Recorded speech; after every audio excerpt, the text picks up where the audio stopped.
प्यारे बच्चों नमस्कार। हम आज आप लोगों के तीसरा पाठ जो है मेरा देश मेरी माँ, इस पाठ को पढ़ेंगे।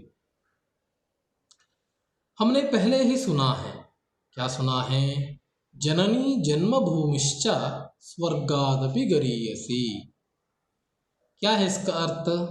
जननी और जन्मभूमि जो है वो उससे जो हमें उसका जो महत्व है, जो महत्व है वो ಸ್ವರ್ಗ से भी ऊपर है। यानी ಸ್ವರ್ಗಕ್ಕಿಂತಲೂ ಹೆಚ್ಚಿನದಾದಂತಹ ಶ್ರೇಷ್ಠತೆ ಶ್ರೇಷ್ಠತ್ವ ಅನ್ನುವಂಥದ್ದು ತಾಯಿ ಮತ್ತು ತಾಯ್ನಾಡಿಗೆ ಇದೆ. ತಾಯಿ ಮತ್ತು ತಾಯ್ನಾಡು ಎರಡೂ ಕೂಡ ಹೇಗೆ ಅಂತಂದ್ರೆ ಒಂದೇ ಸಮಾನ, ಅದು ಸ್ವರ್ಗಕ್ಕಿಂತಲೂ ಹೆಚ್ಚು. ನಮಗೆ ನಾವು ಅದರ ರಕ್ಷಣೆಗೆ ಅದು ನಮ್ಮ ದಾಯಿತ್ವ, ನಮ್ಮ ಕರ್ತವ್ಯ. ಜನನಿ ತಾಯಿ ಮತ್ತು ತಾಯ್ನಾಡಿನ ರಕ್ಷಣೆ. ಈ ತಾಯ್ನಾಡಿನ ರಕ್ಷಣೆಯ ಒಂದು ಏನು ನಿಮಗೆ ಆ ರಕ್ಷಣೆಯ ಬಗ್ಗೆ ಒಂದಷ್ಟು ಕಲ್ಪನೆ ಬರಬೇಕು. ಸೈನಿಕರು ನಮಗಾಗಿ ಯಾವ ರೀತಿಯಾಗಿ ಅಲ್ಲಿ ಯುದ್ಧದಲ್ಲಿ ಹೋರಾಡ್ತಾರೆ, ಗಡಿ ರಕ್ಷಣೆಯನ್ನ ಮಾಡ್ತಾರೆ, ದೇಶದ ಕುರಿತಂತೆ ನಮ್ಮಲ್ಲಿ ಒಂದು ರಾಷ್ಟ್ರಾಭಿಮಾನ ಅನ್ನುವಂಥದ್ದು ಜಾಗೃತಿ ಆಗಬೇಕು ಅನ್ನೋ ಎಲ್ಲ ಉದ್ದೇಶ ಇಟ್ಕೊಂಡು ಈ ಪಾಠವನ್ನ ನಿಮಗೆ ಕೊಟ್ಟಿದ್ದಾರೆ. ಯಾವುದು ಪಾಠದ ಹೆಸರು? ಮೇರಾ ದೇಶ್ ಮೇರಿ ಮಾ. ಭಾರತ ಸುತ್ತುವರೆದು ಭಾರತವನ್ನು ಸುತ್ತುವರೆದು ಅನೇಕ ರಾಷ್ಟ್ರಗಳಿವೆ.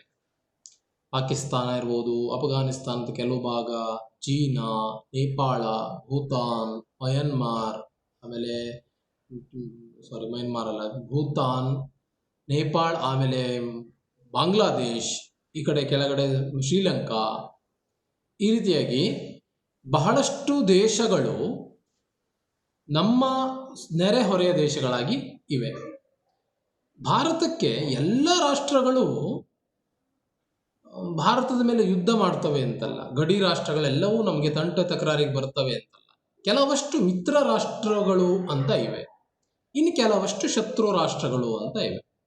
ಮಿತ್ರ ರಾಷ್ಟ್ರಗಳು ನೇಪಾಳ ಇರ್ಬೋದು, ಭೂತಾನ್ ಇರ್ಬೋದು, ಬಾಂಗ್ಲಾದೇಶ ಇರ್ಬೋದು, ಇವೆ ಶ್ರೀಲಂಕಾ ಇರ್ಬೋದು. ಅವು ಯಾವುದೂ ಭಾರತದ ಮೇಲೆ ಇನ್ನೂವರೆಗೂ ಯಾವುದೂ ಆಕ್ರಮಣ ಮಾಡಿಲ್ಲ. ಭಾರತದ ಜೊತೆಗೆ ಒಳ್ಳೆ ರೀತಿಯಾದ ಸಂಬಂಧವನ್ನು ಹೊಂದಿಕೊಂಡು ಅವರ ವ್ಯವಹಾರವನ್ನು ಅವ್ರು ನೋಡ್ತಾ ಇವೆ. ಅದೇ ಪಾಕಿಸ್ತಾನ, ಚೀನಾದಂತಹ ರಾಷ್ಟ್ರಗಳೇನಿದೆ ಅವು ಭಾರತದಲ್ಲಿ ಭಯೋತ್ಪಾದನೆಯನ್ನು ಉಂಟು ಮಾಡಬೇಕು, ಭಾರತದ ಮೇಲೆ ದ್ವೇಷವನ್ನು ಕಾರುವಂತಹ ಕೆಲಸವನ್ನ ಪ್ರತಿನಿತ್ಯ ಮಾಡ್ತಾನೇ ಇದೆ. ಯಾವಾಗ ಸ್ವತಂತ್ರಾನಂತರದಲ್ಲಿ ಭಾರತದ ಪರಿಸ್ಥಿತಿಯಲ್ಲಿ ಅದು ಆಗ್ತಾನೇ ಇದೆ, ಒಂದಲ್ಲ ಒಂದು ರೀತಿಯಲ್ಲಿ. ನೇರವಾಗಿ ಯುದ್ಧಕ್ಕೆ ಬರೆದಿದ್ರು ಕೆಲವೊಂದಷ್ಟು ಹಿಂದಾಗಡೆಯಿಂದ ಯುದ್ಧದ ರೀತಿಯಲ್ಲಿ ಭಯೋತ್ಪಾದಕರನ್ನು ರೆಡಿ ಮಾಡಿ ಬಿಡ್ತಾರೆ. ಅವರು ಆ ರೀತಿಯಾದಂಥ ಕೆಲಸವನ್ನು ಮಾಡ್ತಾ ಇದ್ದಾರೆ. ಹಾಗಾಗಿ ಈ ಗಡಿ ಸಾಮಾನ್ಯ ಒಂದು 5,000ದಿಂದ 6,000 ಕಿಲೋಮೀಟರ್ಗಳಷ್ಟು ಗಡಿಯನ್ನು ಹೊಂದಿರುವಂತಹ ಭಾರತದ ನೆಲದ ರಕ್ಷಣೆ ಮಾಡ್ತಾ ಇರುವಂತಹ ಸೈನಿಕರೇನಿದ್ದಾರೆ ಅತ್ಯಂತ ಶ್ರೇಷ್ಠವಾದಂತಹ ಕೆಲಸ ಮಾಡ್ತಾ ಇದ್ದಾರೆ. ಯಾಕೆಂದ್ರೆ ನಾವು ಮನೆಯಲ್ಲಿ ಒಂದು ನೆಮ್ಮದಿಯಿಂದ ಮಲಗ್ತೇವೆ ಅನ್ನೋದ್ರ ಕಾರಣ ಅದೇ ಆ ಸೈನಿಕರ ನಮ್ಮ ದೇಶವನ್ನ ರಕ್ಷಣೆ ಮಾಡ್ತಾ ಇರೋದು. ಇಲ್ಲದೋದ್ರೆ ಯಾವ ಸಂದರ್ಭದಲ್ಲೂ ನಮ್ಮ ಮೇಲೆ ಆಕ್ರಮಣ ಆಗ್ತದೆ. ಆ ಆಕ್ರಮಣವನ್ನು ಹಿಮ್ಮೆಟ್ಟಿಸುವಂತಹ ಕೆಲಸ ಸೈನಿಕರು ಮಾಡ್ತಾನೆ ಇರ್ತಾರೆ, ಪ್ರತಿನಿತ್ಯ ಆಗತ್ತೆ ಆ ಕೆಲಸ. ಹೀಗೆ ಆ ಭಾರತದ ಮೇಲೆ ಯುದ್ಧವಾದಂತಹ ಒಂದು ಸಂದರ್ಭವನ್ನ ಈ ನಿಮ್ಮ ಮೇರಾ ದೇಶ್ ಮೇರಿ ಮಾ ಅನ್ನೋ ಪಾಠ ಒಳಗೊಂಡಿದೆ. ಆ ಪಾಠವನ್ನ ನೋಡೋಣ. ತುಂಬಾ ಸೊಗಸಾದಂತಹ ಪಾಠ. ಈ ಪಾಠದ ಟೈಟಲ್ನಲ್ಲಿ ಒಂದು ಸ್ವಾರಸ್ಯ ಇದೆ, ಒಂದು ವ್ಯಾಕರಣ ವಿಚಾರ ಇದೆ, ನೀವು ತಿಳ್ಕೊಳ್ಳುವಂಥದ್ದು. ಏನು?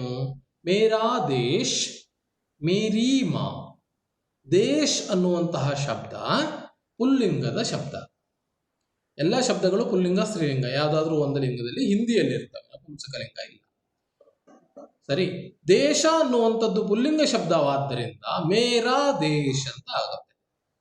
ಅದೇ ತಾಯಿ ಮಾ ಅನ್ನುವುದು ಸ್ತ್ರೀಲಿಂಗ ಶಬ್ದ. ಹಾಗಾಗಿ ಮಾ ಅನ್ನುವಂಥದ್ದು ಮೇರಿ ಮಾ ಅಂತ ಆಯ್ತು. ಮೇರಾ ಮೇರಿ ಅನ್ನೋ ಇದೆಯಲ್ವಾ, ಮೇರಿ ಮಾ. ಹಾಗಾಗಿ ಮೇರಾ ದೇಶ್ ಮೇರಿ ಮಾ ಅಂತ ಕೊಟ್ಟಿದ್ದಾನೆ. ಈ ಪಾಠ ಒಂದು ಕಥೆಯನ್ನು ಹೇಳ್ತಾ ಇದೆ. 1965ರಲ್ಲಿ ಭಾರತದ ಮೇಲೆ ಪಾಕಿಸ್ತಾನದ ಆಕ್ರಮಣ ಆಗುತ್ತೆ. ಪಾಕಿಸ್ತಾನದವರು ಭಾರತದ ಮೇಲೆ ಯುದ್ಧವನ್ನು ಘೋಷಿಸ್ತಾರೆ. ಆ ಸಂದರ್ಭದ ಕತೆ ನೋಡೋಣ ಏನಿದೆ. सन 1965 की एक शाम. सन 1965 ಹಿಂದಿಯಲ್ಲಿ ನಾವು ಕನ್ನಡದಲ್ಲಿ ಹೇಗೆ ಹೇಳ್ತೇವೆಯೋ 4 ಡಿಜಿಟ್ ಸಂಖ್ಯೆಗಳಲ್ಲ, ಇಸವಿಯನ್ನು ಹೇಳುವಾಗ 1965 ಅಂತ ಹೇಳ್ಬೇಕಲ್ವಾ. 19 ಅಂತ ಹೇಳಲಿಕ್ಕೆ ಹಿಂದಿಯಲ್ಲೂ ಸೇಮ್ ಹಾಗೆ 19 19 100 ಅಂತ ಆಗ್ಬೇಕು. 1965 ಅಂತಂದ್ರೆ ಏನು 65, 1965 ಅಂತ ಆಯ್ತು. ಡಿಜಿಟ್ ಹೇಳುವಾಗ ನೆನಪಿಟ್ಕೊಳ್ಳಿ, ಹಿಂದಿಯಲ್ಲಿ ಡಿಜಿಟ್ ಹೀಗೆ ಹೇಳ್ತಾರೆ 4 ಸಂಖ್ಯೆಯನ್ನು ಹೇಳುವಾಗ. 1965 की एक शाम, ಒಂದು ಸಂಜೆ, ಹರ್ ತರಫ್ ಶಾಂತಿ ಕಾ ವಾತಾವರಣ ಥಾ. ಹರ್ ತರಫ್ ಎಲ್ಲ ಕಡೆ ಶಾಂತಿಯ ಒಂದು ವಾತಾವರಣವಿತ್ತು. ಕಿಸಿ ತರಹ ಕಿ ಕೋಯಿ ಆಶಂಕಾ ನಹಿ ಥಿ. ಕಿಸಿ ತರಹ ಕಿ ಯಾವುದೇ ರೀತಿಯಾದಂತಹ ಆಶಂಕ ಅಂತಂದ್ರೆ ಸಂಶಯ, ಡೌಟ್ ಅನ್ನುವಂಥದ್ದು ಇರಲಿಲ್ಲ. ತಭಿ ಅದೇ ಸಂದರ್ಭಕ್ಕೆ ಕಾಯ್ತಾ ಇದ್ರು. ತಭಿ ದುಶ್ಮನೋನೆ ಭಾರತ್ ಪರ್ ಆಕ್ರಮಣ ಕರ್ ದಿಯಾ. ದುಶ್ಮನೋನೆ, ದುಶ್ಮನ್ ಯಾನೆ ದುಶ್ಮನ್, ದೋಸ್ತ್ ದುಶ್ಮನ್. ದೋಸ್ತ್ ಅಂತಂದ್ರೆ ಗೆಳೆಯ, ದುಶ್ಮನ್ ಅಂತಂದ್ರೆ ಶತ್ರು. ದುಶ್ಮನೋನೆ ಭಾರತ್ ಪರ್ ಹಮ್ಲಾ ಕರ್ ದಿಯಾ, ಭಾರತದ ಮೇಲೆ ಆಕ್ರಮಣವನ್ನ ಮಾಡಿದ್ರು. ಹಮ್ಲಾ ಆಕ್ರಮಣ कर दिया. अचानक हुए इस हमले ने, अचानक हुआ था यह हमला, अचानक हुए इस हमले ने भारतीय सेना को चौंका दिया. यह हमला जो है अचानक हुआ था, अचानक ಒಮ್ಮಿಂದೊಮ್ಮೆಲೆ ಆಗಿತ್ತು. ಪೂರ್ವ ಯಾವುದೇ ಗೊತ್ತುಗಳು ಇರಲಿಲ್ಲ, ಯುದ್ಧ ಆಗತ್ತೆ ಅನ್ನೋ ಅಂದಾಜೇ ಇಲ್ಲ. ಒಮ್ಮಿಂದೊಮ್ಮೆಲೆ ಯುದ್ಧ ಘೋಷಣೆ ಆಗ್ಬಿಟ್ಟಿದೆ ಪಾಕಿಸ್ತಾನದಿಂದ, ಈ ಆಕ್ರಮಣ ಮಾಡಿಬಿಟ್ಟಿದ್ದಾರೆ ಅವರು. ಭಾರತೀಯ ಸೈನ್ಯಕ್ಕೂ ಚೌಂಕಾದಿಯ, ಭಾರತೀಯ ಸೇನಾಕ್ಕೂ, ಭಾರತೀಯ ಸೈನ್ಯವನ್ನ ಚೌಂಕಾದೇನ ಅಂದ್ರೆ ಆಶ್ಚರ್ಯಚಕಿತ್ ಕರ್ದೇನಾ, ಆಶ್ಚರ್ಯಗೊಳಿಸ್ಬಿಟ್ಟಿತ್ತು. ಈ ಸಂದರ್ಭದಲ್ಲಿ ಚುಟ್ಟಿಯಾ ಬಿತಾನೆ ಅಪನೆ ಘರ್ ಗಯೆ ಸೈನಿಕೋ ಕೋ ತುರಂತ ವಾಪಸ್ ಆನೆ ಕೆ ಸಂದೇಶ್ ಭೇಜೆ ಗಯೆ. ಚುಟ್ಟಿಯಾ ಬಿತಾನೆ, ಚುಟ್ಟಿ ಅಂತಂದ್ರೆ ರಜೆ, ಸರಿ, ಅದರ ಬಹುವಚನ ರೂಪ ಚುಟ್ಟಿಯಾ. ನೋಡಿ, ಚುಟ್ಟಿ ಅಂತ ಅದು ದೀರ್ಘ, ಚುಟ್ಟಿ ಅಂತ ಬರಿಬೇಕು ನೀವು ಬರೆಯುವಾಗ, ಅಂತಂದ್ರೆ ರಜೆ ಅಂತ ಆಗತ್ತೆ. ಅದು ಹ್ರಸ್ವ ಆಗತ್ತೆ ಬಹುವಚನ ಆಗುವಾಗ. ಚುಟ್ಟಿಯಾ ರಜೆಗೆ ಅಂತ. ಅಪನೇ ಘರ್ ಗಯೆ ತಮ್ಮ ಮನೆಗೆ ಹೋದಂತಹ ಸೈನಿಕರಿಗೆ ತುರಂತ್ ವಾಪಸ್ ಆನೇಕ ಕೂಡಲೇ ವಾಪಸ್ ಬನ್ನಿ ಅನ್ನುವಂತಹ ಆರ್ಡರ್ ಬೇಜೆ ಗಯೆ ಕಳಿಸಲ್ಪಟ್ಟಿತು. ಅಂದ್ರೆ ನಾವು ಹೇಗೆ ಶನಿವಾರ ಭಾನುವಾರ ರಜೆ ಮಾಡ್ಕೊಳ್ತೇವೆಯೋ ಆ ರೀತಿಯಾಗಿ ರಜೆ ಸೈನ್ಯಕ್ಕೆ ಇರೋದಿಲ್ಲ.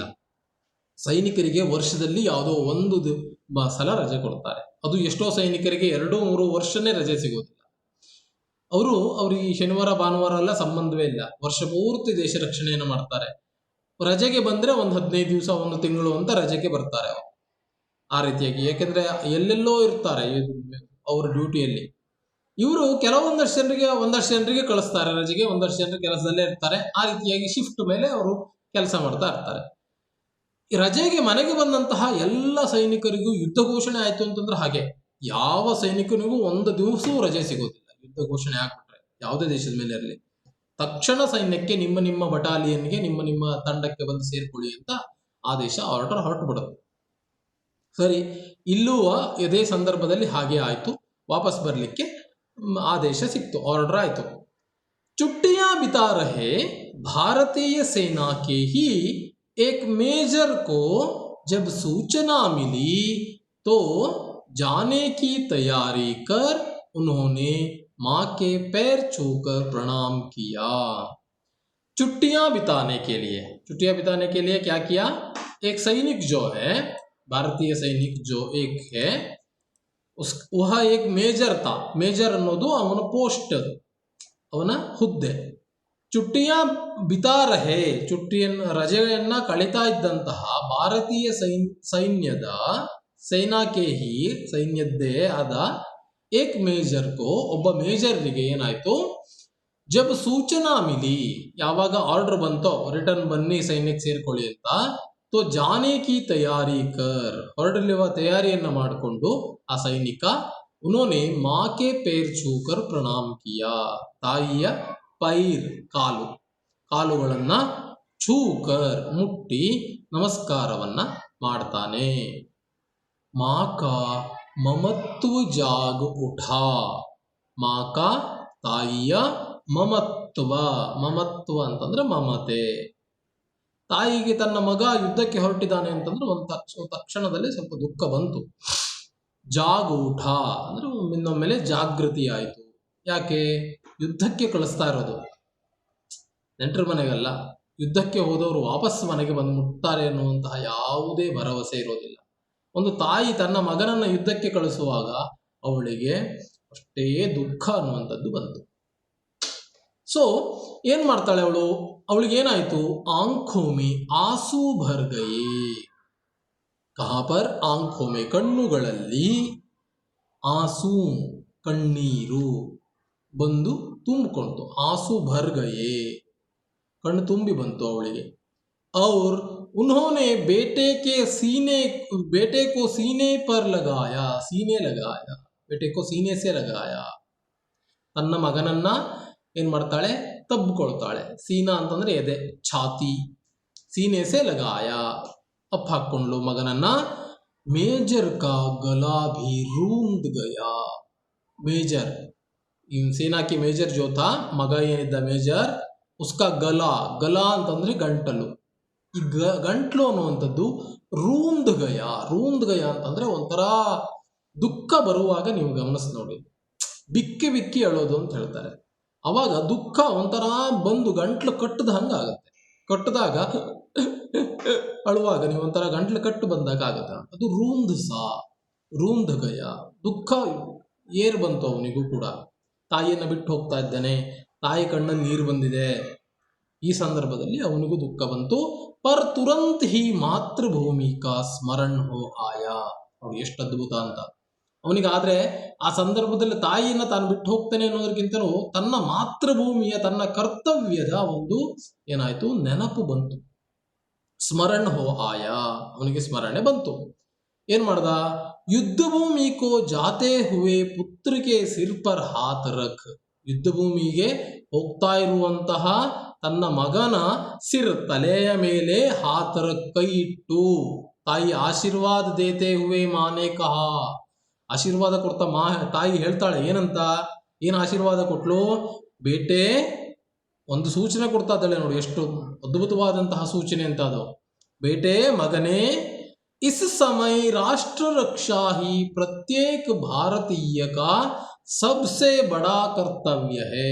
ಇಸ್ ಸಮಯ, ಈ ಸಂದರ್ಭ ಏನಿದೆ, ಈ ಸಂದರ್ಭ ಅನ್ನುವಂಥದ್ದು ರಾಷ್ಟ್ರ ರಕ್ಷಾಹಿ, ರಾಷ್ಟ್ರದ ರಕ್ಷಣೆಯೇ ಪ್ರತ್ಯೇಕ ಭಾರತೀಯನ ಅತ್ಯಂತ ದೊಡ್ಡದಾದಂತಹ ಕರ್ತವ್ಯ ಆಗಿದೆ.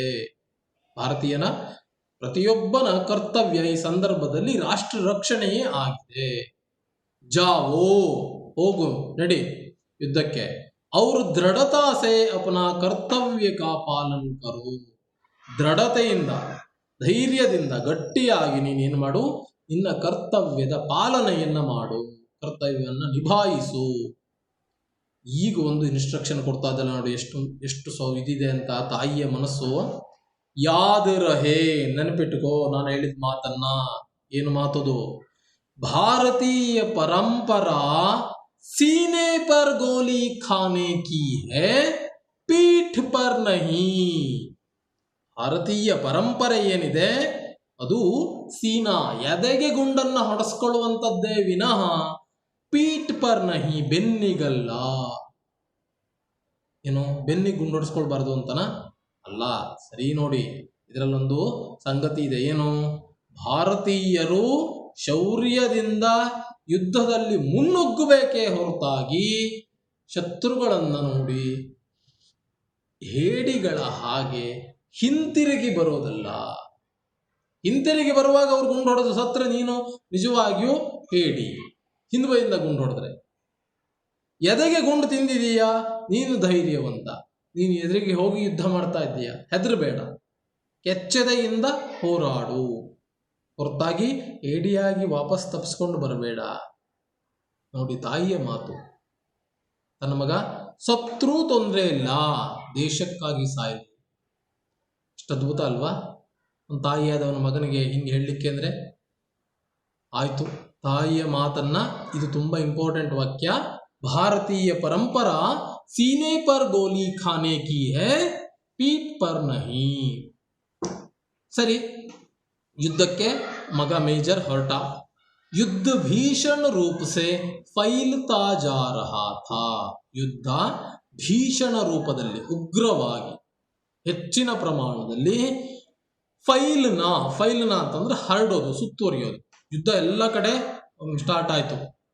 ಅದಕ್ಕೆ ಕೇವಲ ಒಂದೇ ಪಾರ್ಟಲ್ಲಿ ಅಂತಲ್ಲ, ದೊಡ್ಡ ಪ್ರಮಾಣದಲ್ಲಿ ಯುದ್ಧ ಹರಡಲಿಕ್ಕೆ ಪ್ರಾರಂಭವಾಯಿತು. ಫೈಲ್ತಾ ಜಾ ರಹಾ ಥಾ, ಕಂಟಿನ್ಯೂಸ್ಲಿ ಹರಡ್ತಾ ಇತ್ತು.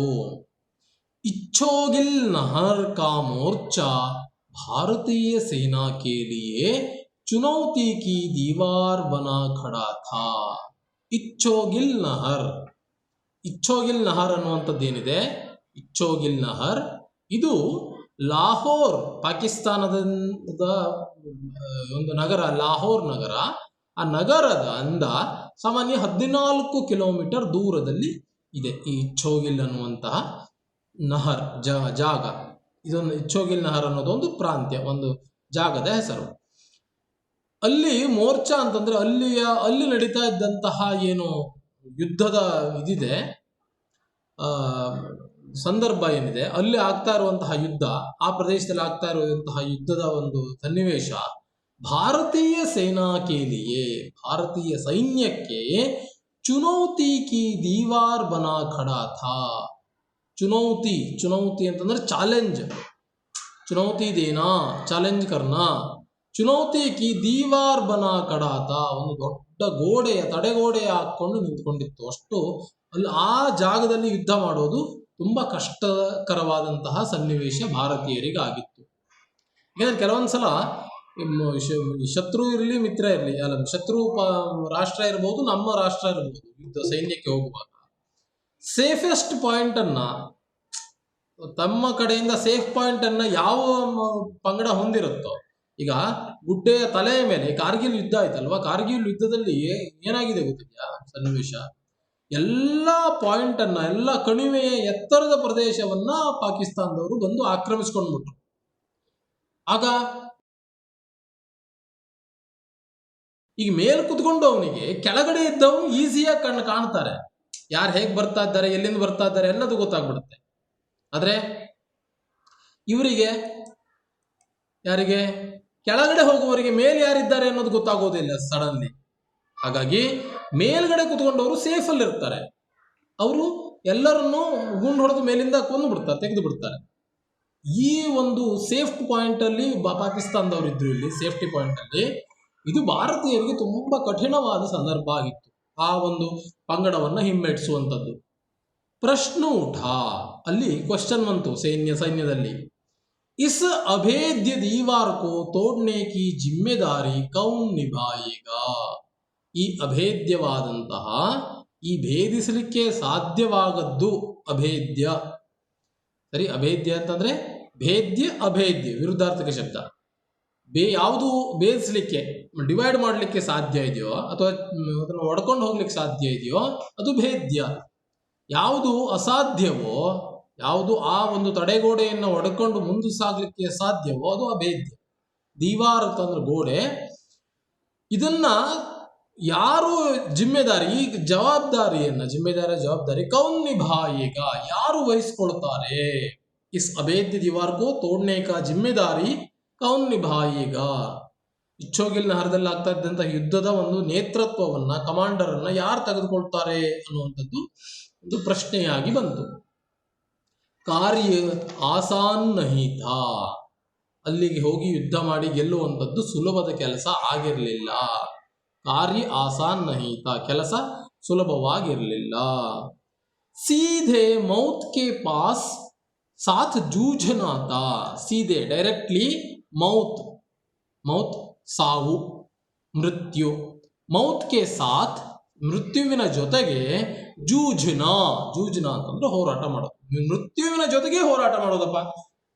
ಅವನು ಮೃತ್ಯು ಅನ್ನೋದು ನಮ್ಮನ್ನ ಕೊಲ್ಲಲಿಕ್ಕೆ ಅಂತಾನೆ ಇರೋದು, ತಾನು ಸತ್ತೋಗ್ತಾನೆ ಅನ್ನೋದು ಸಾಯೋದ್ರಲ್ಲೇ ಹೋರಾಟ ಮಾಡುವಂಥದ್ದು, ಅದರ ಜೊತೆಗೆ ಗುದ್ದಾಟ ಮಾಡುವಂಥದ್ದು ಮೃತ್ಯುವಿನ ಜೊತೆಗೆ.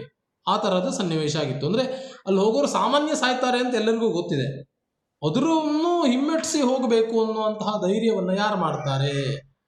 ಪರ್ ವೀರ್ ಕಭಿ ಮೌತ್ ಕೆ ಭಯ ಸೆ ರುಕೆ ಹೇ, ಆದರೆ ವೀರನಾದಂಥವನು ಯಾವಾಗಾದರೂ ಈ ಭಯಕ್ಕೆ ಹೆದರಿ, ತಾನು ಸತ್ತೋಗ್ತೇನೆ ಅನ್ನುವಂಥದ್ದಕ್ಕೆ ಹೆದರಿ ಸುಮ್ಮನೆ ಕುತ್ಕೊಳ್ತಾನ? ಇಲ್ಲ, ಕದಾಪಿ ನಹಿ, ಇಲ್ಲ. ಪರಂತು ಏಕ್ ವೀರ್ ನೆ ಇಸ್ಕಾ ದಾಯಿತ್ವ ಸ್ವೀಕಾರ ಕರ್ ಲಿಯಾ. ಒಬ್ಬ ಅದರಲ್ಲಿದ್ದಂತಹ ಲೀಡರ್ ಏನಿದ, ಇದು ಸೈನಿಕರಲ್ಲಿ ಮಾತಾಡುವಾಗ ಬಂತು, ಹಿಂಗೊಂದು ಆಗ್ತಾ ಇದೆ, ಅಲ್ಲಿ ನಮ್ಮನ್ನ ಎಲ್ಲರೂ ಹಿಮ್ಮೆಟ್ಟಿಸ್ತಾ ಇದ್ದಾರೆ ಆ ಪ್ರದೇಶದಲ್ಲಿ, ಇಚ್ಚೋಗಿಲ್ ನಹರ್ ಪ್ರದೇಶದಲ್ಲಿ, ಯಾರಿದರ ಜವಾಬ್ದಾರಿಯನ್ನು ವಹಿಸ್ಕೊಳ್ತೀರಿ ಅಂತೆಲ್ಲ ಪ್ರಶ್ನೆ ಬಂತು. ಆಗ ಒಬ್ಬ ಸೈನಿಕ ಎದ್ದು ನಿಂತ. ಉಸ್ ದಾಯಿತ್ವ ಅಂತಂದ್ರೆ ಕರ್ತವ್ಯ, ಆ ಒಂದು ಜವಾಬ್ದಾರಿ, ಸ್ವೀಕಾರ ಕರ್ಲಿಯಾ, ಅದನ್ನ ಸ್ವೀಕರಿಸಿದ. ಯೇ ಗಾಂವ್ ಸೆ ಆಯೇ ಹುವೆ ವಹಿ ಮೇಜರ್ ಥೇ. ಇವನು ಯಾರಾಗಿದ್ದ? ಊರಿನಿಂದ ರಜೆಯನ್ನ ಅರ್ಧದಲ್ಲಿ ಮೊಟಕುಗೊಳಿಸಿ ಯಾರು ಬಂದಿದ್ನೋ ಅದೇ ಮೇಜರ್ ಆಗಿದ್ದ. मौत की परवाह किए बिना मेजर ने मोर्चा संभाल लिया. मौत का परवाह ही नहीं किया. मौत ಸಾವಿನ ಪರ್ವಾಹ ಅಂತಂದ್ರೆ ಒಂದು ಅಂಜಿಕೆ, ತಾನು ಸತ್ತೋಗ್ತಾನೆ ಅನ್ನುವಂತಹ ಒಂದು ಅಳುಕೆ ಇಲ್ಲದೆ ಅವನೇನ್ ಮಾಡ್ತಾನೆ? ಮೇಜರ್ನೇ ಮೋರ್ಚಾ ಸಂಭಾಲ್ ಲಿಯಾ. ಮೋರ್ಚಾ ಆ ಒಂದು ಯುದ್ಧದ ಒಂದು ಇದನ್ನ ಏನನ್ನ ಪಾರ್ಟನ್ನ ಅವನು ಸಂಭಾಲ್ಯ ಅದನ್ನ ಮೇಂಟೈನ್ ಮಾಡ್ತಾನೆ. ಆ ಯುದ್ಧಕ್ಕೆ ತನ್ನ ತಂಡವನ್ನು ಕರ್ಕೊಂಡು ಮುನ್ನುಗ್ಗುತ್ತಾನೆ. वे धीरे धीरे आगे बढ़ने लगे.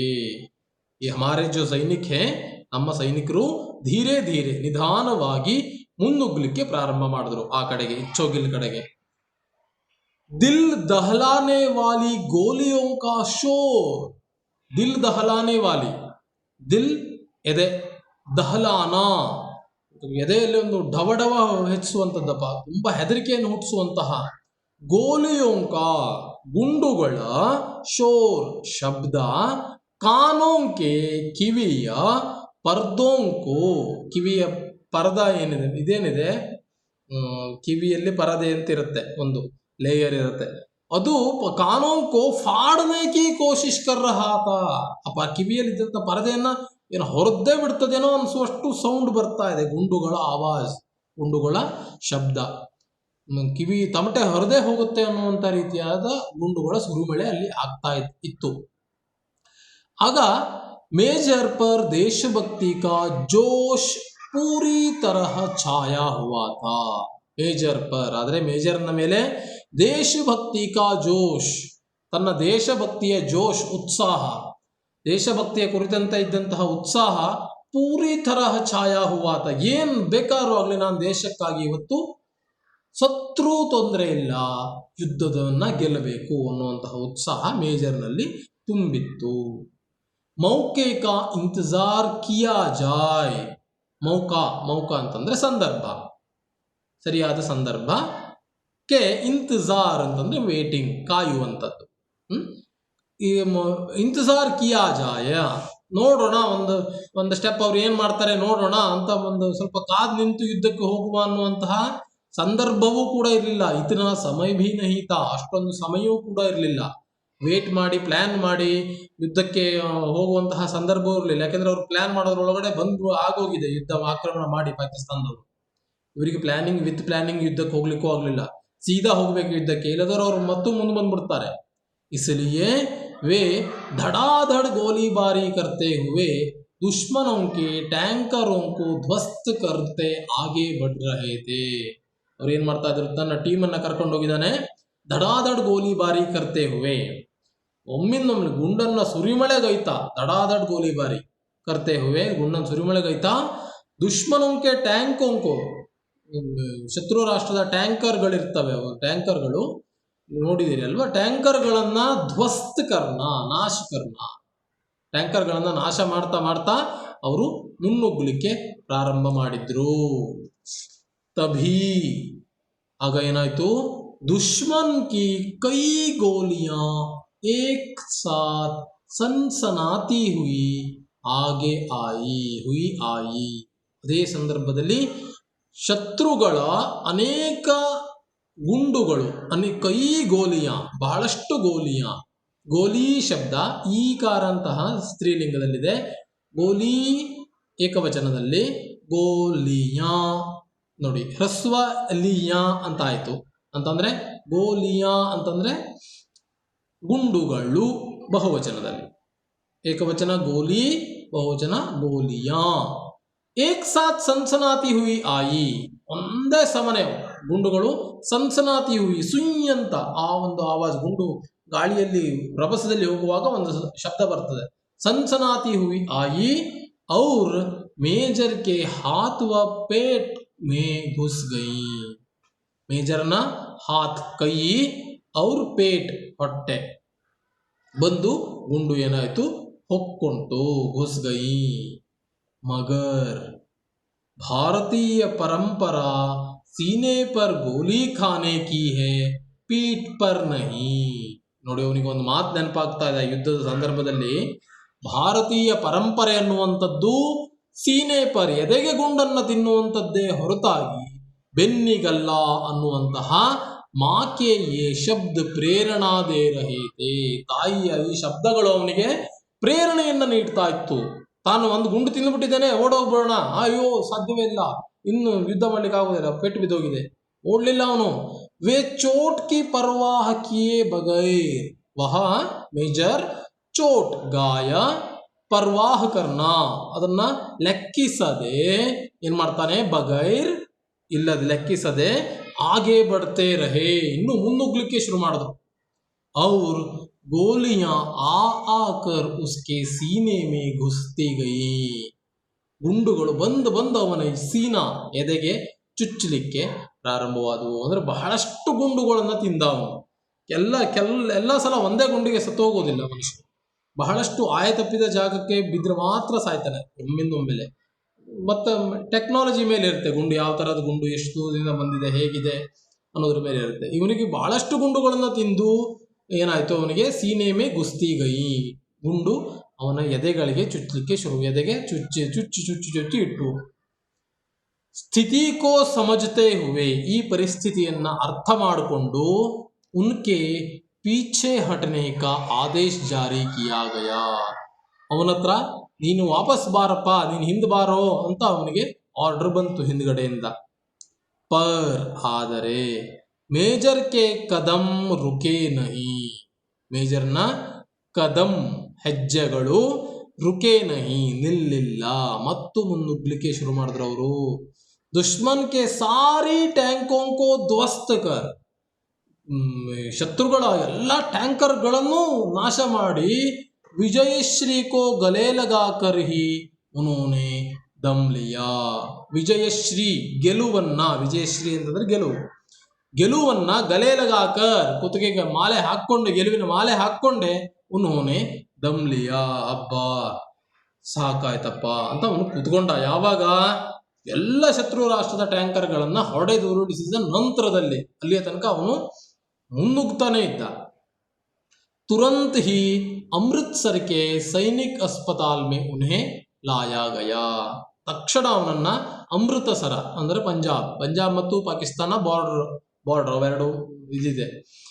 ಅಮೃತ್ಸರದಲ್ಲಿ ಸೈನಿಕರ ಒಂದು ಹಾಸ್ಪಿಟಲ್ ಇದೆ, ಆ ಆಸ್ಪತ್ರೆಗೆ, ಸೈನಿಕರಿಗಾಗೇ ಇರುವಂತಹ ಆಸ್ಪತ್ರೆ ಅದು, ಬೇರೆಯವರಿಗೆಲ್ಲ, ಅವು ಅಲ್ಲಿಗೆ ತೆಗೆದುಕೊಂಡು ಬರ್ತಾರೆ. ಪರ್ ತಬ್ ತಕ್ ಪೂರಾ ಸೀನಾ ಗೋಲಿಯೋ ಸೆ ಛಲನಿ ಹೋ ಚುಕಾ ಥಾ, ಪರ್ ಆದರೆ ಅಷ್ಟೊತ್ತಿಗೆ ಪೂರ್ಣ ಎದೆ, ಸೀನಾ ಏನಿದೆ ಎಲ್ಲ ಎದೆಯ ಎಲ್ಲ ಕಡೆ ಗೋಲಿಯೋಸೆ ಗುಂಡುಗಳಿಂದ, ಛಲನಿ ಅಂತಂದ್ರೆ ತೂತಾಗಿರುವಂಥದ್ದು, ಛಲನಿ ಅಂತಂದ್ರೆ ಸೋಸುವಂತಹ, ನೀವು ಅರಿಸೆ ಹುಟ್ಟನ್ನ ನೋಡಿರ್ತೀರಲ್ವಾ, ಅದಕ್ಕೆ ಹೇಗೆ ಹೋಲ್ ಇರ್ತದೆಯೋ ಅದೇ ರೀತಿಯಾಗಿ ಅವನು ಗುಂಡುಗಳು ಎದೆಗೆ ಎಲ್ಲ ಬಂದು ಚುಚ್ಚಿಕೊಂಡಿದ್ವು. ಎದೆ ತೋಟೆ ತೋಟೆ ತೋಟೆ ಆಗಿತ್ತು. ರೂಂಧೆ ಗಲೇಸೆ ಅಧಿಕಾರಿಯೋನೇ ಪೂಛಾ, ಅವನ ಹತ್ರಕ್ಕೆ ಬಂದು ಆಫೀಸರ್ಸ್ ಎಲ್ಲ ಬಂದು, ಮಿಲಿಟರಿ ಆಫೀಸರ್ಸು ಅವನ ಹತ್ರ ಕೇಳ್ತಾರೆ, ತುಂಬಾ ದುಃಖದಿಂದ ಕೇಳ್ತಾ ಇದ್ದಾರೆ, ಗಂಟ್ಲು ಕಟ್ಟು ಬಂದಿದೆ ಅಧಿಕಾರಿಗಳಿಗೂ, ಕೇಳ್ತಾರೆ, ಆಪ್ಕಿ ಕೋಯಿ ಅಂತಿಮ್ ಇಚ್ಛಾ ಹೇ, ಯಾವುದೇ ವ್ಯಕ್ತಿ ಸಾಯುವಾಗ ಅವನ ಹತ್ರಕ್ಕೆ ನಿನ್ನ ಕೊನೆ ಆಸೆ ಏನಾದರೂ ಇದೆಯೇನಪ್ಪ ಅಂತ ಕೇಳ್ತಾರೆ. ಇಲ್ಲಿ ಅಲ್ಲಿ ಅಂತಲ್ಲ, ಯಾರೇ ಆಗಲಿ ಸಾಯುವಾಗ ಜೈಲಿಗೆ ನೇಣಿಗೆ ಹಾಕುವಂತಹ ವ್ಯಕ್ತಿ ಹತ್ರ ಕೇಳ್ತಾರೆ, ನಿನ್ನ ಕೊನೆ ಆಸೆ ಏನಾದರೂ ಇದೆಯೋ ಅಂತ. ಇಲ್ಲಿ ಮೇಜರ್ ಇವನು ದೇಶಕ್ಕಾಗಿ ಸಾಯ್ತಾ ಇದ್ದಾನೆ, ನಿಂದೇನಾದ್ರೂ ಇಚ್ಛೆ ಇದೆಯೇನಪ್ಪ ಕೊನೆಯದು ಅಂತ ಕೇಳಿದ್ರು. ಆಗ ಗೋಲಿಯಾ ಸೀನೆ ಮೇ ಕಸಕ್ ರಹಿ ಥಿ, ಕಸಕ್ನ ಅಂತಂದ್ರೆ ಚುಚ್ಚೋದು, ಅವನಿಗೆ ಎದೆಯಲ್ಲಿ ಗುಂಡುಗಳು ಚುಚ್ಚುತ್ತಾ ಇತ್ತು, ಕಸಕ್ ರಹಿ ಥಿ. ಪರ್ ಮೇಜರ್ ನೇ ಚೆಹರೆ ಪರ್ ಮುಸ್ಕಾನ್ ಲಾತೆ ಹುವೆ ಕಹಾ, ಆದ್ರೆ ಮೇಜರ್ ಏನ್ ಮಾಡ್ತಾನೆ, ಚಹರ ಮುಖದಲ್ಲಿ ಮುಸ್ಕಾನ್ ನಗುವನ್ನ ತಂದುಕೊಂಡು ಹೇಳ್ತಾನೆ. ನೋಡಿ, ಅಷ್ಟೊಂದು ಗುಂಡುಗಳನ್ನ ತಿಂದು ಅವನ ಹತ್ರಕ್ಕೆ ಆಗ್ತಾ ಇಲ್ಲ ಮಾತಾಡ್ಲಿಕ್ಕೂ ಸರಿಯಾಗಿ, ಮುಖದಲ್ಲಿ ಒಂದು ನಗು ತಂದುಕೊಂಡು ಹೇಳ್ತಾ ಇದ್ದಾನಂತೆ. ಏನಂತ, ಹಾ ಇದೆ, ನಂದೊಂದು ಇದೇ ವಿಚಾರ, ಅಂತಿಮ ವಿಚಾರ ಇದೆ, ಮೇರಿ ಮಾತಕ್ ಸಂದೇಶ ಪਹੁಂಚಾದೇನಾ, ನನ್ನ ತಾಯಿಯವರಿಗೆ ಒಂದು ಸಂದೇಶವನ್ನ ಕಳಿಸ್ಕೊಡಿ. ಏನಂತ, ತುಮ್ಹಾರೆ ಬೇಟೆನೆ ಗೋಲಿಯಾ ಸೀನೆ ಪರ್ ಹಿ ಖಾಯಿ ಹೇ, ಪೀಠ್ ಪರ್ ನಹಿ.